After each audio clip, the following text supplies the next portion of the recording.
ताज़ा तरीन वीडियोस के लिए चैनल को सब्सक्राइब करके बेल आइकन और ऑल नोटिफिकेशन पर क्लिक करें ताकि आपको मिले हर अपडेट सबसे पहले।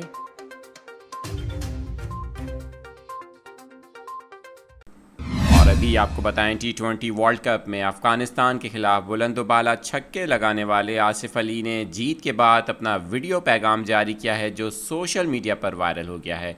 उन्होंने वीडियो पैगाम में क्या कहा आपको भी दिखाते हैं। Whole push मेरे like remember the name Asif Ali.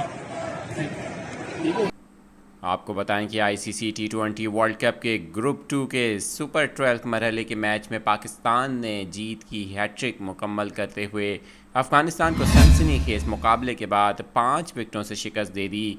Pakistan ने 148 रन का हदफ बाबर आजम और आसिफ अली की शानदार बैटिंग की बदौलत 19 ओवर से मुकम्मल कर लिया। पाकिस्तान में जश्न का समा है। पाकिस्तान एक बार फिर फाते हुआ है सनसनीखेज मुकाबले के बाद और आसिफ अली की जानिब से शानदार बैटिंग का मुजाहरा किया गया, बाबर आजम की जानिब से भी, और 19 ओवर्स में पाकिस्तान ने अफ़गानिस्तान की जानिब से दिया जाने वाला हदफ मुकम्मल करके मैच अपने नाम किया। पाकिस्तान की टीम में कोई तब्दीली इस बार नहीं की गई थी, जबकि अफ़गानिस्तान ने भी स्कॉटलैंड के ख़िलाफ़ खिलाई जाने वाली टीम को ही मैदान में उतारा।